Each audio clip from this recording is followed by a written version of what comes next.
Hi, I'm Alex Shelton, and for my Remediated Rhetoric project final, I'll be doing a repackaging on my rhetorical analysis essay, which has different arguments involved into it, because I did it on the I Have a Dream speech. But basically, I have a specific audience in mind when it comes to this project, and I think that this should touch all the people in our country, specifically in America, or anybody that lives in our country, because it has a huge topic surrounding what his I Have a Dream speech was all about. And I'd say it was mostly about equality and the arguments behind why there wasn't equality in America then, and how he's trying to change that, and how impactful his words are from his speech.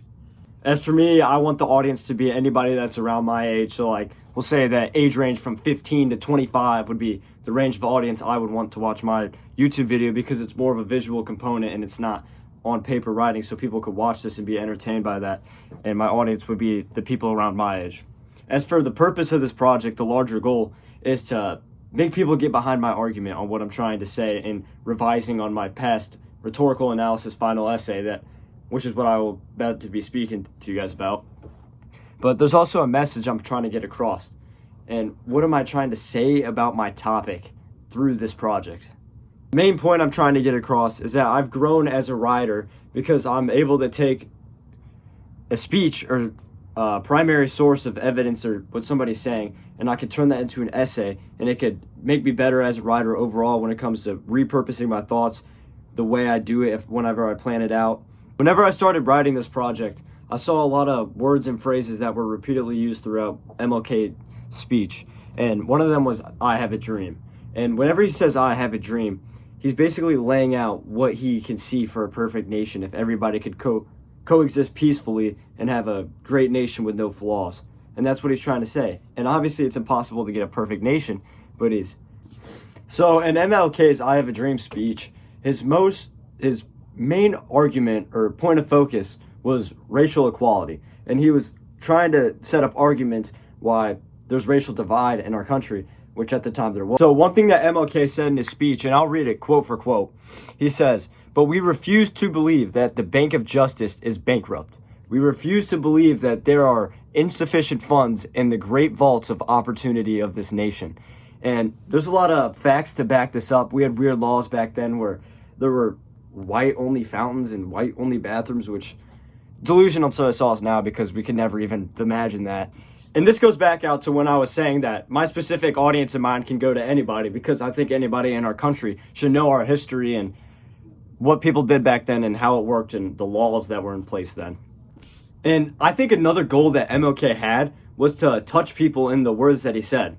So he wasn't trying to make people fight for what is right, but he was trying to touch people and get them to compromise and see the wrongdoings of things that have happened in the past.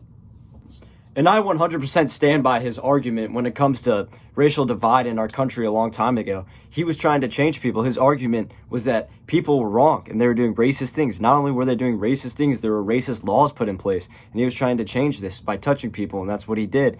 And it worked out. And he uses a lot of persuasion in this essay to get people to get on his side, which works out very well. Like, he starts not chanting, but like talking at a speech saying this: "Let freedom ring from Stone Mountain of Georgia. Let freedom ring from Lookout Mountain of Tennessee. Let freedom ring from every hill and molehill of Mississippi.